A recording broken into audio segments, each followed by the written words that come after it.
Lyte. You know, Yes. we have been on a journey for quite some time now, for well over a decade, almost going on two, talking about everything wealth and everything home ownership. And so we have not only helped to build your brand, because of course you are an iconic rapper, of course, right? One of the first, actually the first solo MC to achieve a Grammy nomination. But also we've been able to capitalize off of the many, many things that you've done. You are the voice of everything. Everything. Amen. Right? And build your empire. But along that path, home ownership has literally been at the core of it. And so Progressive is not just putting forth this effort to help us to understand how to get into a home, but truly how to open the house and help people stay in the home and also build wealth in that home. So talk to us a little bit about your home ownership journey. I've heard it before. Yes. Some of it is very, very funny. Yes, Talk to yes. us a little Well, bit when about I that. finally made a little bit of money, Yeah. you know, my mom and we moved from Brooklyn to a little place called Manhattan Park, which was on Roosevelt Island in the middle of the city. And it was very expensive, but you couldn't own there. Yeah. So we wound up in a house in New Jersey. And I had just come off tour, so I had some money. I was like, okay, this is going to be my down payment. And how old were you? I was 19, I think. You were 19. Okay, so you're Yeah. 19 coming 19. off tour. By the way, 19 coming off tour back in those days. Yeah. Wow, wow, wow. It was okay, a lot. So we got into this house, and I spent, you know, most of the money on the down payment.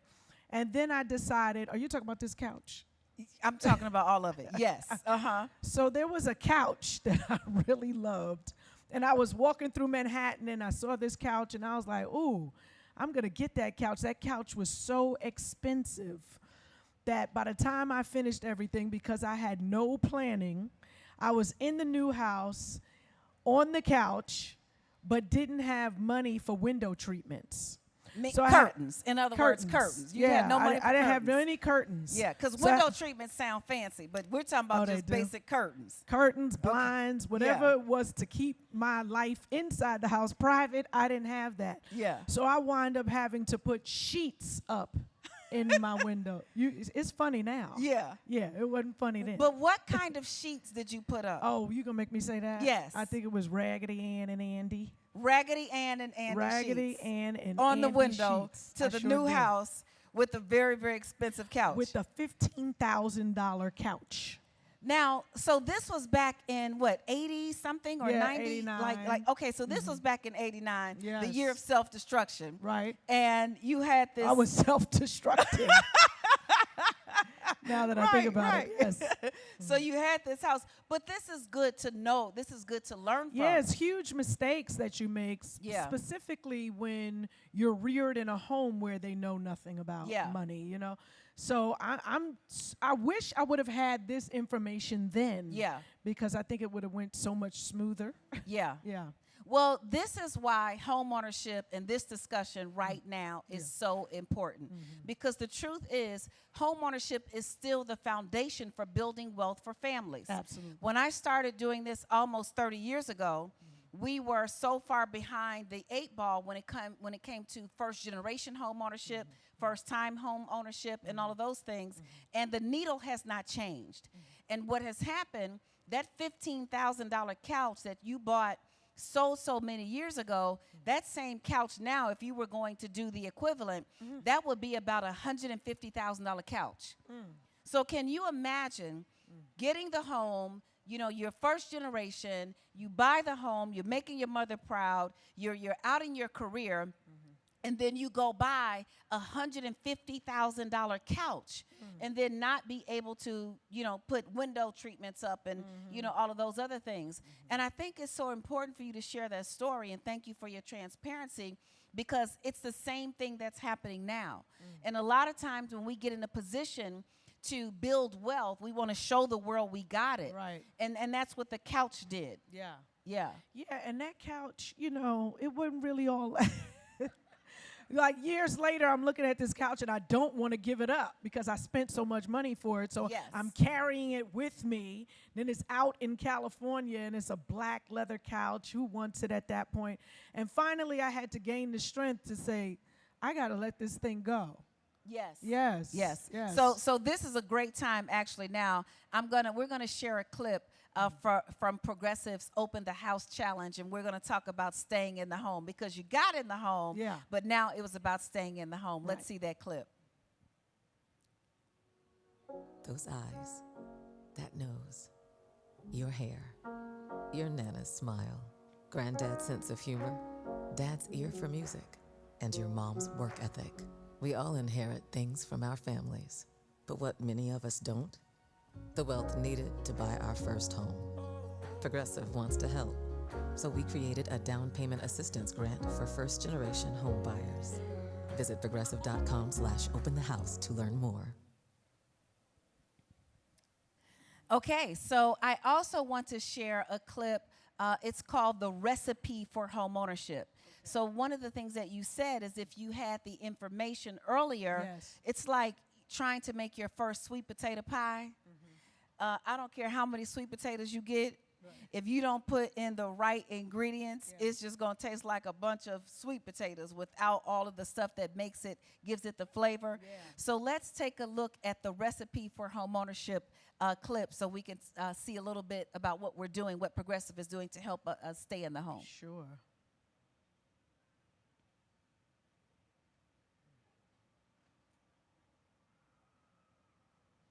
May not have that one ready.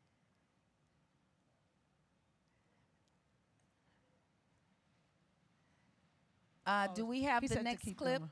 It's coming? Okay. Okay. Okay. Okay, well, we'll just let us know when the next Well, clip Lynn, is I up. have a Yeah. question for you. Uh-huh. Why has this become such an important mission for you in terms of first generation home buyers? Well, because I think we're in the age where things are happening so fast. Social media has literally transformed everything. Social media has made it appear that anybody can become famous if they, are interesting enough and do a video and put it out and it becomes viral. People are bragging about making however much money per month with this. Folks are able to see in real time people changing and moving. And I don't necessarily know if that's real in some cases or if it's sustainable. But one thing that we know, the Bible says that the meek shall inherit the land and enjoy peace. And so land ownership will always be a commodity. Land ownership will always be a priority. And I want to make sure that we understand no matter what's happening in the economy, no matter who's in office, no matter what's happening in the broader world, that we still have the power right now today to take control and understand that where we live and where we choose to lie our heads and how we choose to spend our money each month still has power and still has influence that's greater than what you can see out there in the world. The other thing is if you are paying rent, you're paying a mortgage. You're just not paying your own. Right, you're paying Right? somebody else's. You're paying somebody else's mortgage. Right. So if you pay $1,500 a month for rent, that is $18,000 a year for something that'll never belong to you. That's $90,000 in 5 years. That's $180,000 in 10 years. And if you're in your 20s or in your 30s or whatever age you are, if you live longer than 10 years, which you expect to, if you live longer than 20 years or 30 years, what's going to happen, you'll look back and say, wow, what happened to all that money? Right. And so we want to make sure that people are understanding the strategic decisions that we make. Just like we make strategic decisions when we decide to go to a concert with all of our friends. Just like we make strategic decisions when we decide to start a business, we should be making those strategic decisions right now. Yeah. No. And so the recipe for homeownership is going to give us that. Yeah, we can clap it up for that. You Yeah. know, I'm glad someone is taking on the mission. You plus Progressive. and I mean, this is yourself. what you do all day, every day. Yeah. Yeah. Yeah. The mortgage guru. Come on. Right now. Come on. Is that clip ready? If we are foregoing the clip, I just don't want to mess up the timing here. Okay, while we're waiting for the clip, Sure why thing. don't we continue on, Light? Yeah. Let's talk about a little bit about where you were when we met, we first started working together. You've talked a little bit about your first home, and I know that along the path, you've leveraged home ownership and your investment in real estate to get to the next step. Absolutely. But when we met, what was that like? What was that experience like? And how did it shift for you in terms of the empire you've built today? Oh, goodness. Well, first, that's a two-pronged question. Yes. You know, real estate in the state of California has really been great for me. It's helped to bridge gaps, you know, between the ebbs and the flows that happen as an entertainer. And so for me, it helped me make it, it was like a ladder to the next level. And there has not been a real estate deal in the state of California that has not benefited me handsomely. And so when we met, though, on the business side of things, you asked me what I wanted to do. And so I was really frank with wanting to start an empire. And, you know, some of the things that I said to you when we met and discussed what I wanted to do in the future, I hadn't said to many people because, one, I don't really think they cared. And I don't know that they even asked me, took the time to ask me. And it also felt like, you know, a wing on a prayer. I'm just, you know, I want to do this, and I want to have a full-fledged business, and I want to manage people. I want to have a production and development company and all of those things. And you took me really seriously, which mattered. And I mean, I think even at one point you were like, okay, well, I'm going to be the COO, and you're going to be, and I said, what, the CEO? And you were like, yeah. I said, okay, good. So, yeah, I'll be that. But I didn't know it took work, because in hip-hop, you say you're the CEO and don't do nothing. It happens, right? It's like your brand is, yes, we do business, but really everybody else behind the scenes is doing the business, and you're just the face of. Well, you made me responsible. And you said, we're going to sit down and look at these spreadsheets. And I was like, for real?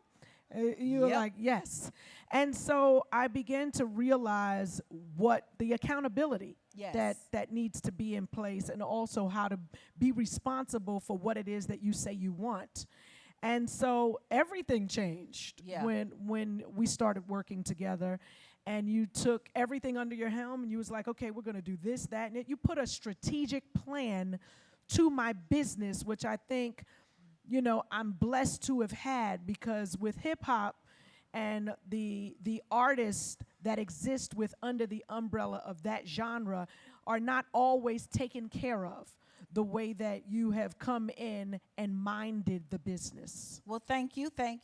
Well, one of the things that I want the general public, I want everybody to know that homeownership was always the foundation of that strategy. So you're right. When we first started working together, I had been working for one of the world's, top financial institutions, and I was helping that financial institution do lots of great things. And I thought, well, maybe if I took all of my intellect and my skill, and if I took all of that I do for a company and I put it into a person, then that person can become an empire, because that's ultimately what the goal is for each and every one of us. And so you said you wanted to give.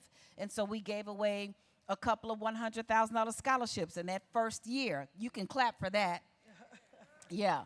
And we went on to present over $1 million in scholarships during our time together. And then you wanted a management company. And so we managed some of the greatest talent that's out there right now. And then you also wanted to do your own TV show. So during the pandemic, you launched your first TV show, which you created, you acted in it, you directed in it, you wrote, and so you did all of the things. And home ownership was a piece of that, because you were able to leverage. When you say home ownership has been handsome for you, that means you were able to buy something at one price and watch the equity appreciate, and then take that equity and then do other things with that equity to build your dreams. So I want to be very specific with the math. If you buy something for $200,000 and then in 5 years it's worth $600,000, you now have $400,000 to work with to get you to your next step. So when we talk about staying in the home, we're specifically talking about what it is that you were able to do. So let's see if we can see that recipe for home ownership clip. I think I saw it come up. There it is. Yes, there we go. My soror, Kim People Whitley. think you got this and got that. And I drive a nice little regular car. Someone said, Kim, we see you in your mama van. I said, but you should see my bank account. Oh, come on now. But we also have to say this. I didn't buy my first home till someone encouraged me, a bank manager. And she said, Kim, you're making this money. Why are you throwing this money away? I was like, what do you mean throwing it away? I'm saving, I'm doing this. She said, you're living in an apartment. She was like, you need to buy a house. So people have to go out and find people that they trust and talk to them and learn. Wow. Give her a round of applause for that. Yeah, so, in that clip, we've been having these dinner conversations. Progressive has been so gracious to allow us to come together and have real conversations. Because I think when people see folks like us on the big screen, I've been on major news and television and media, and you're an icon, they think that we have it made, that we got it together. And the truth is, we're everyday folks, just like everyday folks. There is no difference. We just happen to have the microphone, and you can rhyme with yours. I can rhyme too, but I choose not to, okay? I'm just going to I'm learning things today. Yeah. No, but you have we have the microphone, but we're all the same. And so Kim just made it very clear, she's like, I drive a regular car. Right. People might expect, and it's the same thing for us. That's how we're staying in the home and building wealth. Yeah. But what were some of the challenges that you would say that you faced over time with homeownership, if any? Oh, I think everything, of course, in the very beginning in New York City, I bought a home in New Jersey, my first home, and literally 9 years later when I sold it for the exact amount that I purchased it for. Wow. Which is so odd. However, they made promises. You got to check into the areas, the neighborhoods, the schools, all of the things for where you live. And so they made promises that there would be a train that they were putting in from New York City to get there, because it was quite some way from New York City. But they never did. And so the value on the home didn't wind up being anything. But I was happy that I didn't lose anything. I just didn't make anything. Yeah. That is so important, because at progressive.com/open the house, there's a whole plethora, a hub of tools and resources. If you go to the Staying in the Home portal, we talk specifically about this, because staying in the home is also about understanding the value of that home and if it's going to get you to your goals. The potential. So I'm glad that you shared that experience, because you had another property in New York, and tell us what happened with that one. Oh, yeah, that one. Well, it was in Brooklyn. It was around the corner from what is the Barclays Center now. It wasn't there, when we purchased it. But we got it for such a steal. It was, New York had this whole craze where they were turning all the apartments into co-ops where you could actually buy them. And we got it for a steal. And then I think, I don't even know the math on, like, was it 400 times, 500 times what we initially paid for it.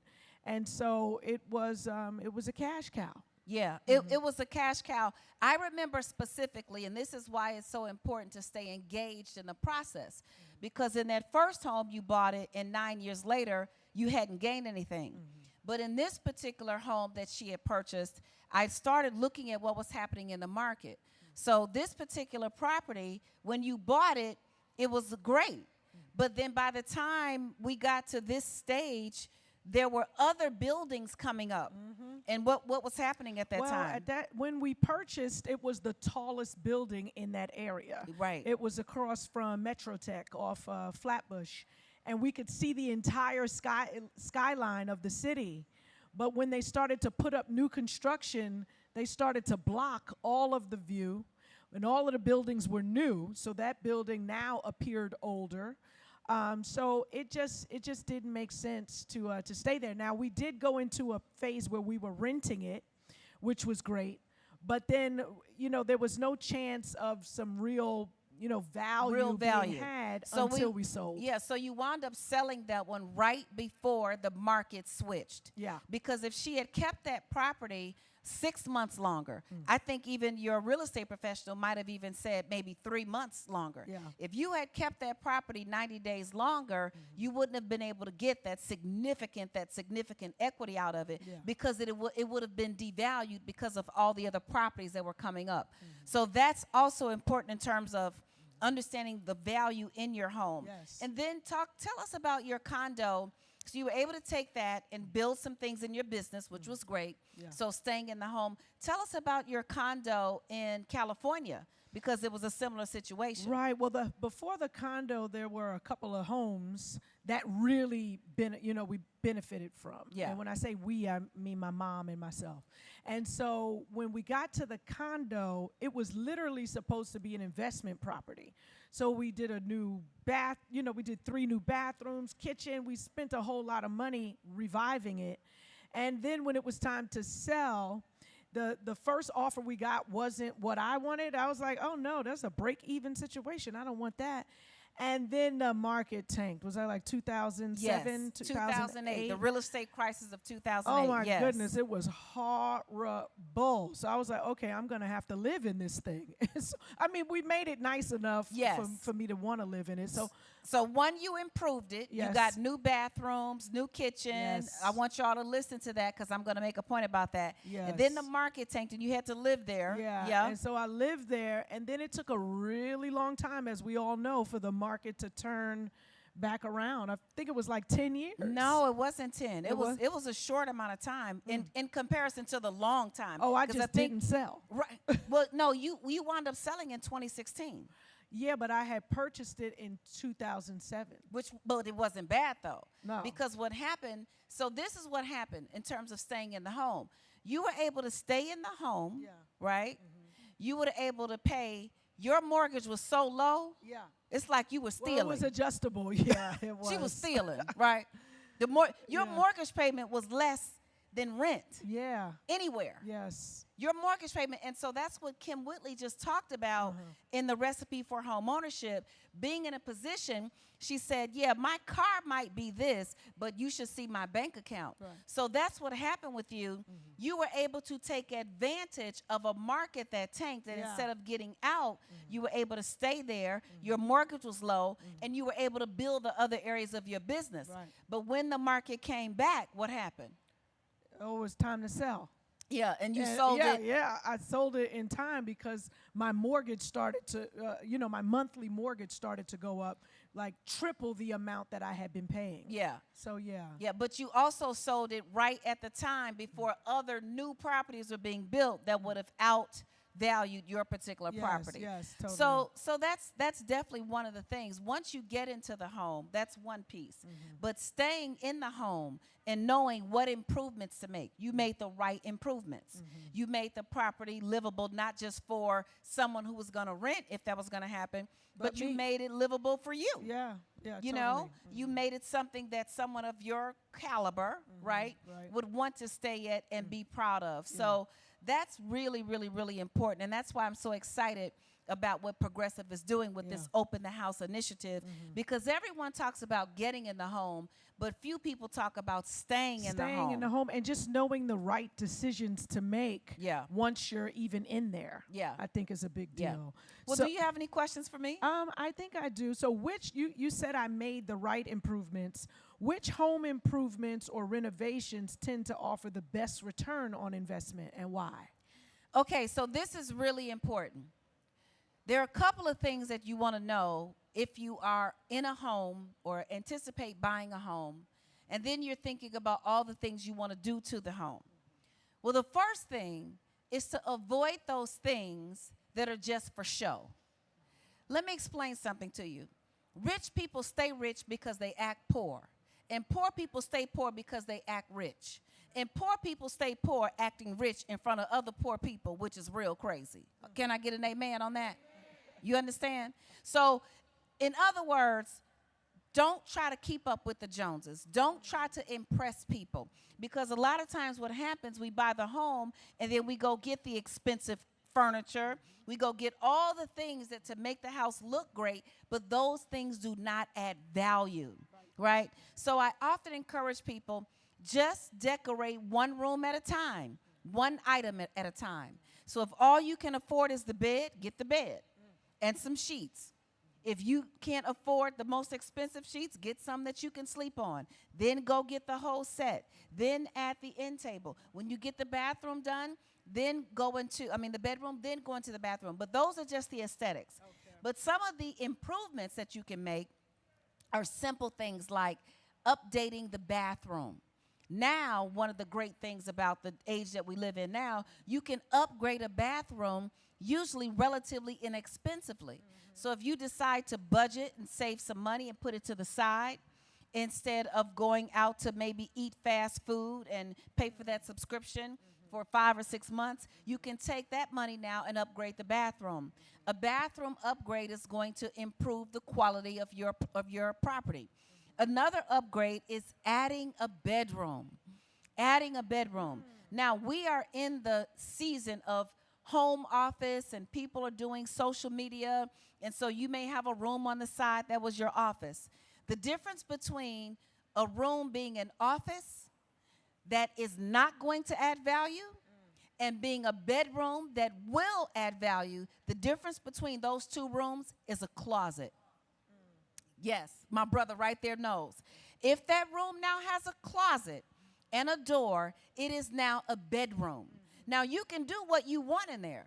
You can turn it into your home office, but if it does not have a closet and a door, it is not technically a bedroom. So when someone comes to appraise your home or when you go put it on the market, whether you can put it on the market as a 2-bedroom or a 3-bedroom is going to make a significant difference in the value. So you want to look at bedrooms. You want to look at bathrooms. You also want to look at energy. Energy is important. Yes. Is your place energy upgraded? So it just so happens that Lyte and I live down the street from each other. Like literally, she walk into my house in her pajamas. I'm walking to hers and that type of thing because she needs to borrow some sugar, whatever, literally. I don't even eat sugar, but we're in the same cul-de-sac. Yeah. Right. And in our cul-de-sac, what happens quite a bit with the power? Oh, it goes out because of the winds. Yeah. So one of the things in our homes in California, when the winds get high, they turn off the power in the entire neighborhood to prevent what happened with the California fires, right, so that a power line doesn't go down and so on and so forth. But even above and beyond that, there are natural disasters happening unexpectedly everywhere. Yeah. So one of the best things that you could do to upgrade your home's value is to make sure you get solar panels. Yes. So we have solar panels. So when the power goes out, and sometimes it's been out for 3 or 4 days. If you, on our block, I look outside, and the only thing that's lit up is my porch, your porch, and I think a neighbor down the street. Yeah. The whole entire community sometimes is pitch black. Right. So energy up improvements. Anything to upgrade your system, your heating system, your air conditioning system. Any of those things can make your house more efficient, but also save money. Yeah. So before we had solar panels, my electric bill would be $900 a month. Winter and summer. Because in the winter, I need my heat. Ain't none of that put on extra clothes. It's a sauna in my house all year long. It really is. And in the summertime, I need the air. Right. Okay? Yes. And so the electric bill will be $900. After we got the solar panels, my electric bill is under $100. Yeah. I think yours is even less expensive than that because I got a whole bunch of people in my house. Right. So those are some of the things that could not only, while you're in the home, help you stay in the home, but also help you save money while you're in the home. No, absolutely. I love tips like that. This information to me is so vital, especially for first-time home buyers. First generation, first time, all of it, and young, Yes. I wish I would have had someone to tell me at 19 not to buy that couch. Because there would have been so many other things that I would have been able to handle properly when you get into a home. Yeah.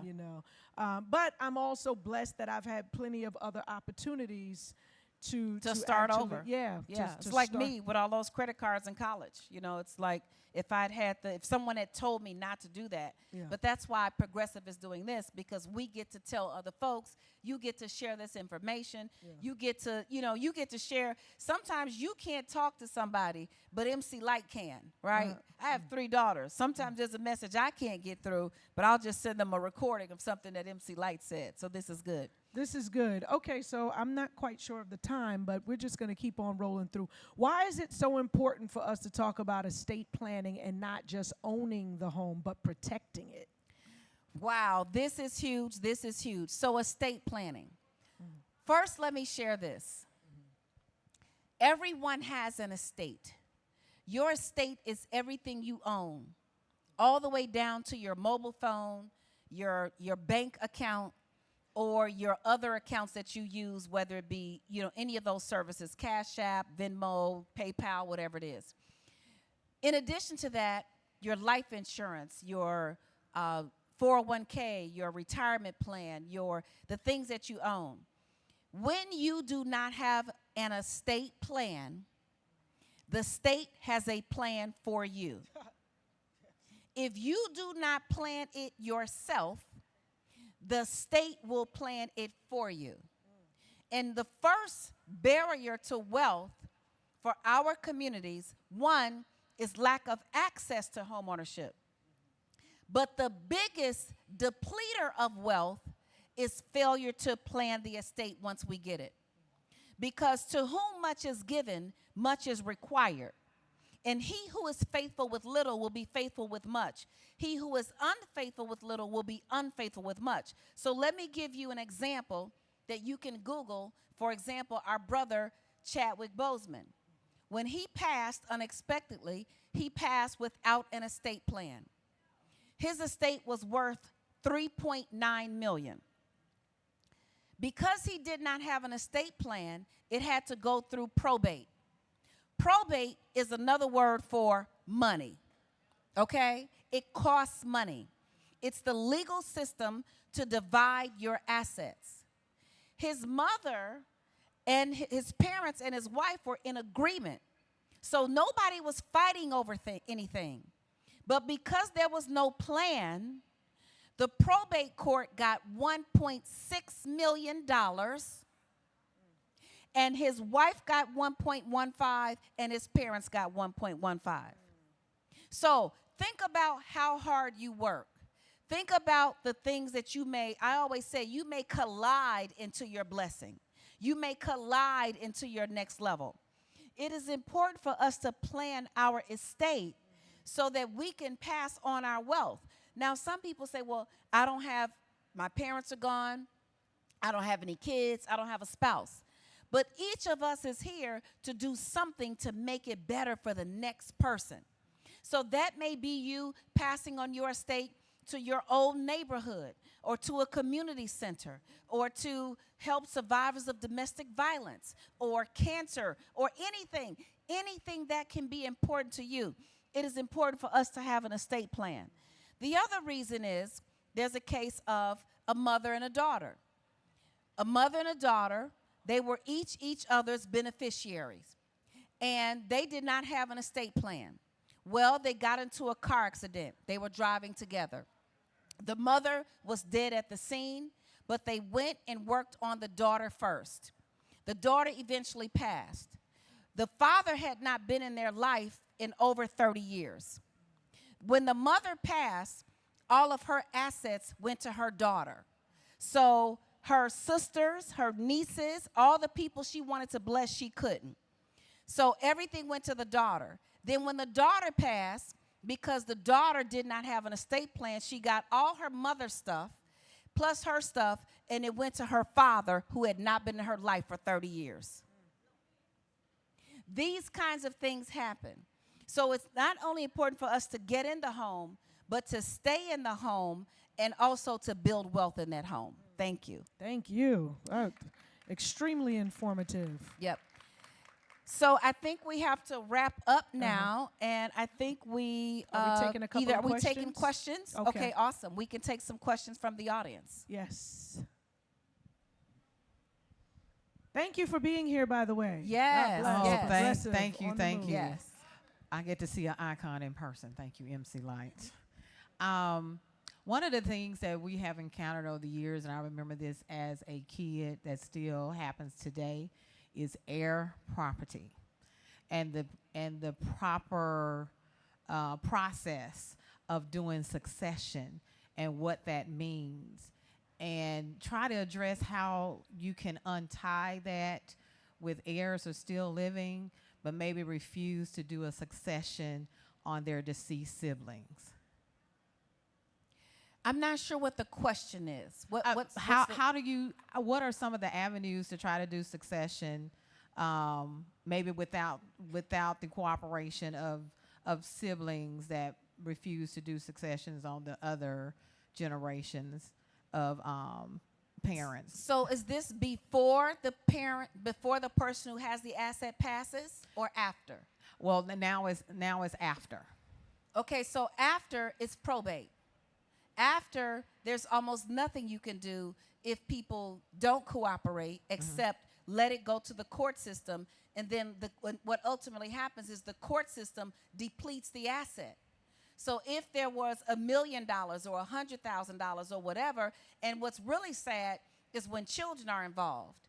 So for everybody out there, if your child is the beneficiary of your life insurance, any of those things, and something happens to you before that child becomes a legal age adult, they get nothing. And then when something happens, by that time, it's either depleted or they're desperate and the funds go quickly. So typically after the fact, it's too late. That's why I say to people, do it in advance. Nobody wants to have the conversation because it's uncomfortable. And then if you do it before someone passes, this is what I always say to people. I sat and I built my estate plan, my husband and I. We've been married for over 30 years. We have 3 grown daughters. My youngest graduated from Howard. My 2 youngest graduated from Howard. My oldest graduated from Northwestern.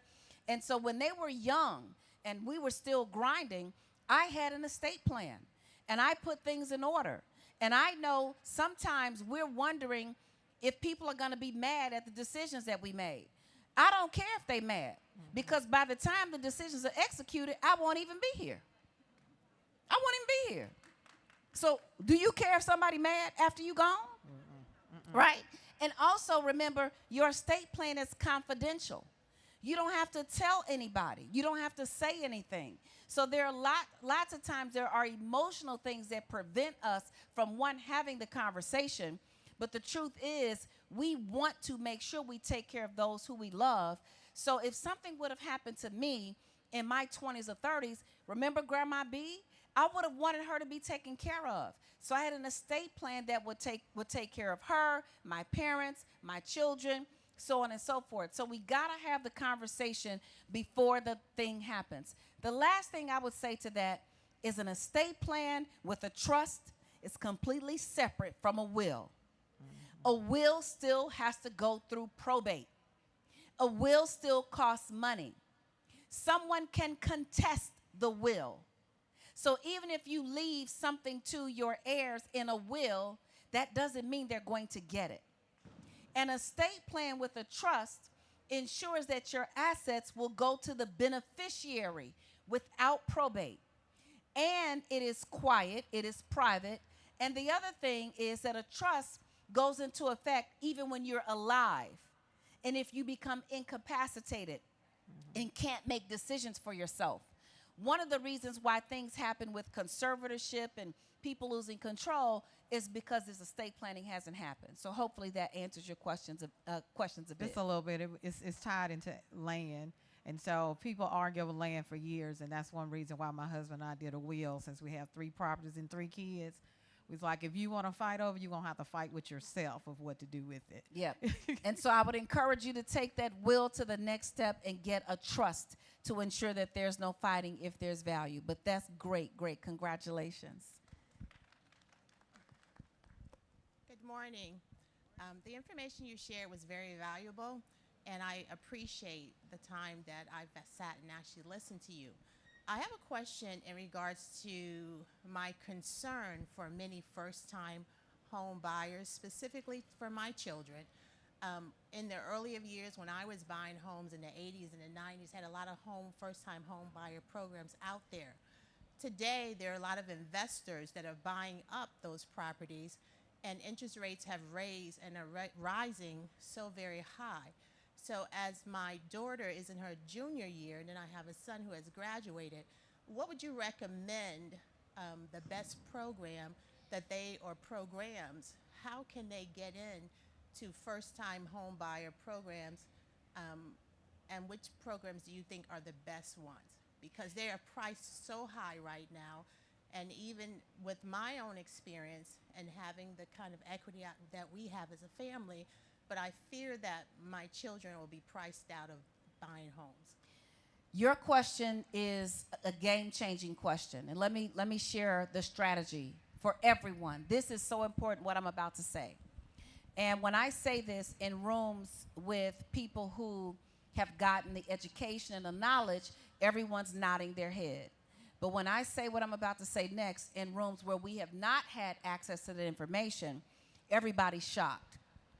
First of all, if you have someone in college, I call it collegiates achieving success through